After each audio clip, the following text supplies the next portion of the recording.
Hey, a while back, I went to work the following day after the release of a new single-page application. Now, this application was an Angular app, and the next day when I showed up to work, there were 80,000 errors in the application log. 80,000 errors. What happened?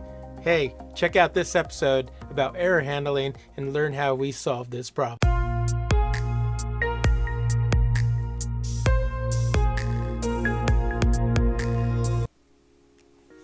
Hey, welcome to the Angular Architecture Podcast. This is where we talk about patterns and practices and principles that help us to be more effective and more efficient in developing our amazing Angular applications. Hi, I'm your host, Matt Vaughn, and if you don't know me, I have been developing web applications for over 20 years. Wow, that's a long time. It goes by pretty fast, and I've looked and I've seen a lot of things over the years, lots of different technologies and such, but what really kind of stays the same are some of these principles and practices. One of these is error handling. Errors are something that we have to deal with in our applications. They're just going to happen no matter how good we are, and we're pretty good, right, most of the time, but we're going to have errors, and especially when we release our application out into the wild. If it's a web app, people are loading this application, a single page app, on browser clients all over the world, on their PCs, their desktops, their laptops, their mobile devices, their tablets, whatever, and they could be experiencing issues, or the application could be failing, throwing errors. Hey, and we don't know anything about it. Why? It's because Angular has a default error handler that does only one thing. It does one thing and does it well. That's good separation of concerns and single responsibility, right? It writes the errors to the console. Now that's great, especially during development, because hopefully you're debugging, you're running the app, you have the developer tools open, you see the console log, the messages. If there are any errors happen, you're going to fix them right away, and you're going to deploy your application to production with no issues. Everything's going to be A-OK. And that's good. That's probably what we do normally, but we don't anticipate all the other things that could happen. For example, what if you deployed a brand new application that's been worked on for over 2.5 years? No errors are happening during development, but you're ready to go, you deploy it. The next morning, you walk into the office, everything's good, everything's great, there's donuts, there's good coffee, go to your desk, you fire up everything. Everybody's saying, hey, the app's looking great, everything's working fine, no issues, no problems, no phone calls, nothing. But I'm curious about our errors or our activity log for the application. So I go look at our centralized repository where we log all information that's happening on the app. We have informational messages, warning messages, and error messages. And there are literally thousands of them since the early morning when the application was launched. Thousands of these error messages. What could be the problem? That's a lot of messages. So I started looking into it right away because, wow, that was unanticipated. So what I found out was one line of code in our application that was working with a timer every second was spawning literally dozens of these error messages continuously. And if you have all these messages and all in hundreds of timers and hundreds or thousands of users at the same time, you could see how we can kind of pile up all these exceptions in our repository.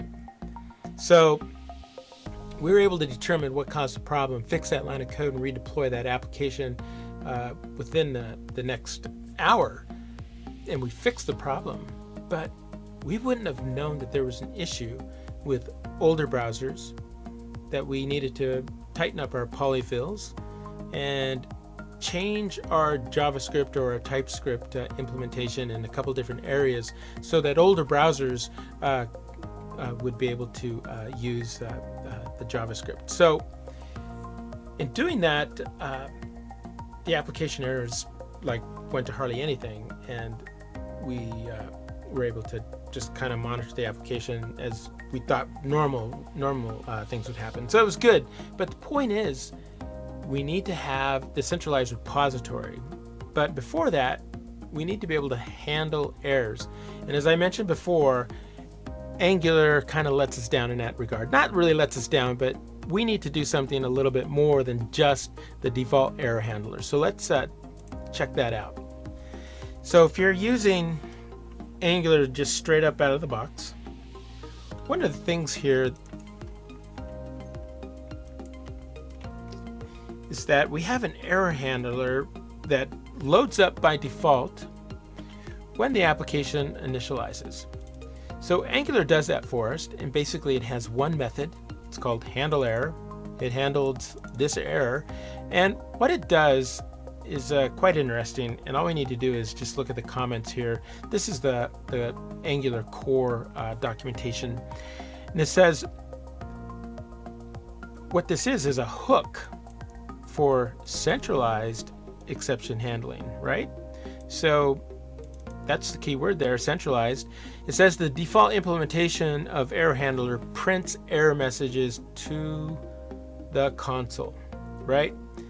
So in order for this to really be a more effective solution for us, we need to intercept error handling, write a custom exception handler that replaces the default as appropriate for your app. And you can call it whatever you want. They have an example here.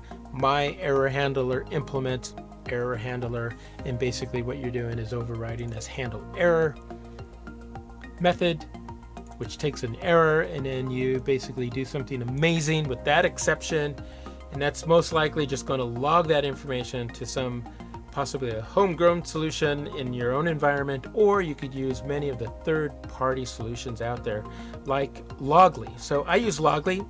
All you need to do is just basically wrap your message, make your API call with their API key, and basically you can log any type of message, informational, warning, errors, what have you about your application.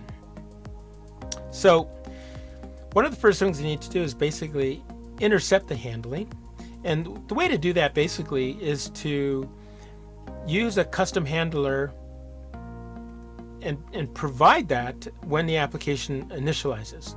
So, excuse me, what I do in my application is I have a cross-cutting concern module that's basically loading up or initializing these services when the application initializes. And I have this section here where I'm going to provide the error handler, and that's just the same one that we were looking at.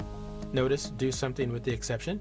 But I have a use class, and I'm going to use my error handling service class. And so basically I have a custom class that extends error handler, and I overwrite this method and handle the error. And really all I'm doing is I won't show you all the code, you don't need to see all of this, but the main point is basically if we have these errors, what we're doing is logging that information with things like the application name, the severity, a formatted error, which basically has a name and a message, and then we send that information to our repository, our centralized repository for our error logs or application logs, because it could be more than just errors if you'd like. So, but in this case, these are error messages, and the severity indicated here as error. So there's a little bit of customization here and such. You could do whatever you need to, but really the point of this little episode here of this podcast is basically to let you know that we need to create our own error handling custom service. We need to basically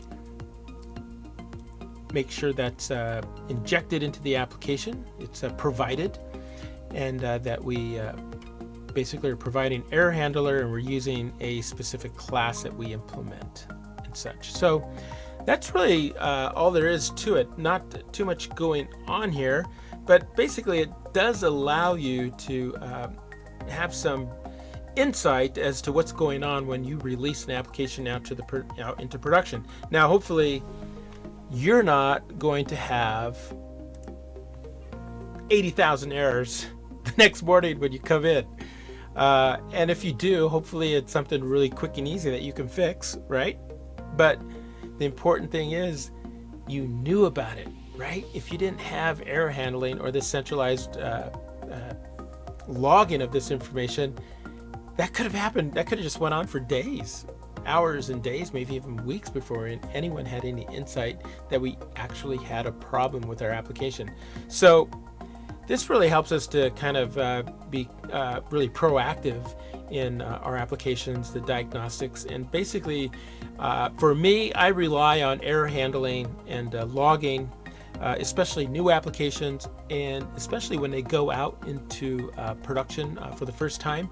I have everything turned up very verbose, so all logging is enabled throughout the entire application, and that way I know exactly what's going on and I can have some insight. So I will read those logs and go through them on a daily basis till I'm satisfied that we're stabilized and there aren't any issues that need to be addressed for the application. So there you have it. Basically override error handler, implement that handle error method, and basically make sure you write all these messages to a centralized repository. So good luck with that, and hopefully this podcast episode helps in that regard. Hey, if you enjoyed this podcast episode on error handling, to handle or not to handle, that is the question, then I think you'd enjoy some of the content on AngularArchitecture.com. Check it out. We have a list of podcasts, lots of different episodes there that you might enjoy, as well as a list of blog posts. And most recently, I posted a pretty in-depth article on error handling on Dev 2. So go to AngularArchitecture.com, check out the blog post, and you can read in detail more about error handling and some different approaches. Not going to tell you exactly how to do it. I mean, yes, I can, but you can basically follow along and implement what works for you. But it gives you a lot of insight as to the types of errors that happen during our runtime, different types of JavaScript errors, etc. So hopefully you can find that useful. And thanks for taking the time to listen to this podcast. Have a great day.